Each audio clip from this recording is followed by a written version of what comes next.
राजा रामचंद्र भगवान की जय। लकड़ी जल जले कोयला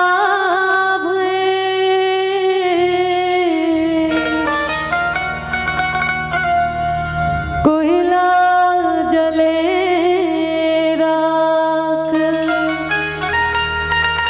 मैया भागी ऐसे जन हो कि कोयला भयो न राख। लकड़ी के घुना सब न दिखे भाई मो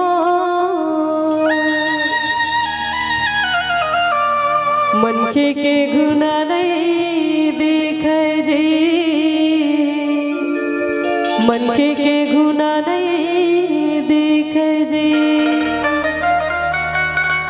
भीतर भीतर गुनाह खाते संगी मो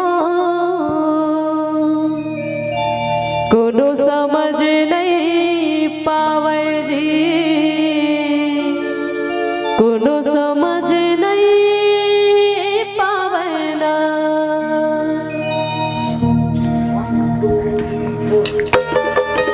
निवेदन दोनों हाथ ऊपर करके मीठे मीठे प्याले के साथ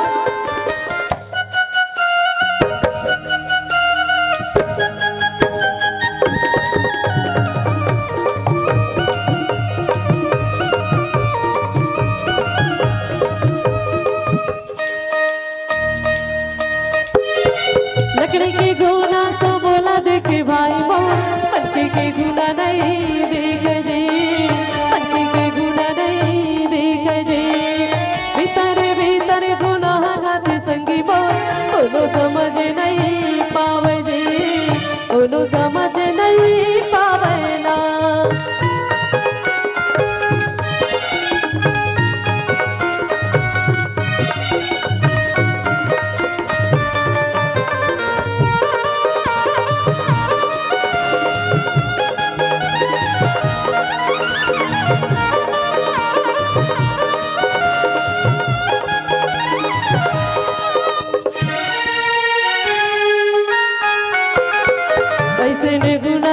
दशरथ लखागे हाँ दशरथ लखागे जी, दशरथ लखागे ऐसे ने गुना राजा दशरथ लखागे, दशरथ लखागे जी, दशरथ लखागे। अच्छा बताओ दोनों हाथ ऊपर करके राजा दशरथ ला का चीज पर गुना खरीदाई हो? माता मन से निवेदन का चीज पर गुना खारी से ऐसे का घटना घट गई इसकी राजा दशरथ ला गुना खा के चिंता हो गए? भैया मन से निवेदन नहीं जन जन जाना तो इच मन हाथ ऊपर कर हूँ।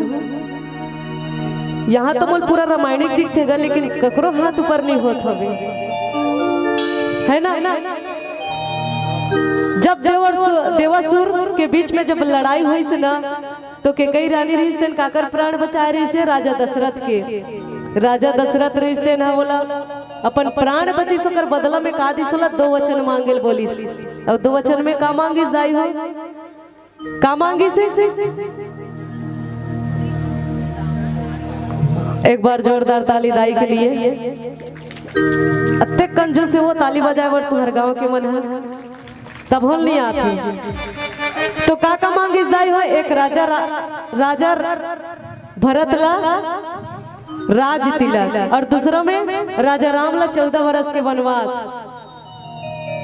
रानी के कई कथे तोला अगर राजा राम के 14 वर्ष वनवास मांगा रिस के कई तते वही समय में मोर प्राण ला ले लेते से, लेकिन मोर राजा राम ला 14 वर्ष के वनवास नहीं मांगना रिस तोला।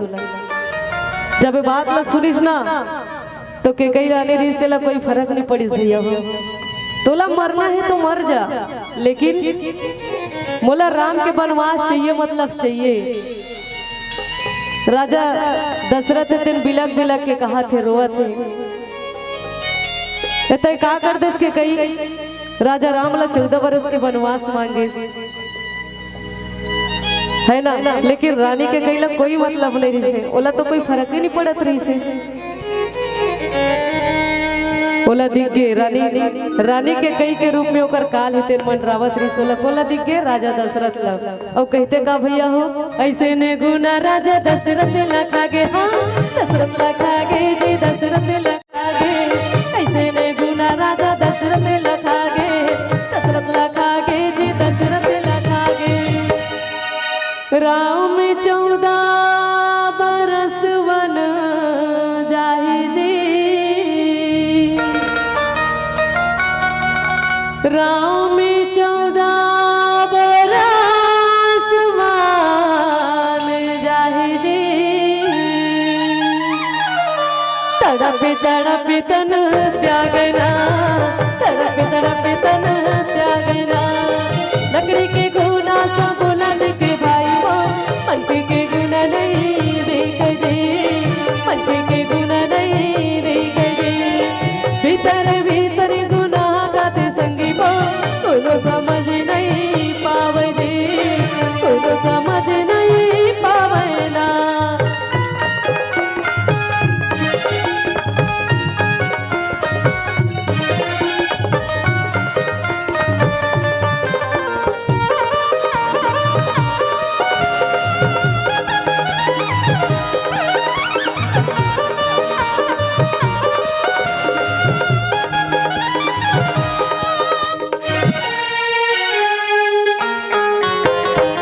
ऐसे ने गुना राजा राम ने लखागे हाँ रावण लखागे जी राम ने लखागे ऐसे ने गुना राजा राम ने लखागे रावण लखागे जी राम ने लखागे राम सीता ला संग मां ले जाहि जी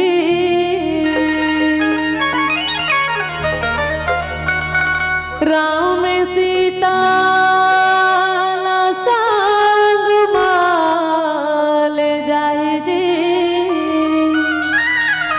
वनसेना संगे आकेना वनसेना संगे आकेना लकड़ी की गुना सा बोला देखे भाई बा मनके के गुना नहीं देख जे मनके के गुना नहीं देख जे भीतर भीतर गुना गाते संगी बा कोनो समझ नहीं पावे जे कोनो समझ नहीं पावे जे कोनो समझ नहीं पावे कोनो समझ नहीं पावे ना बोली लखन सिया रामचंद्र भगवान की जय बोले श्री रामचंद्र की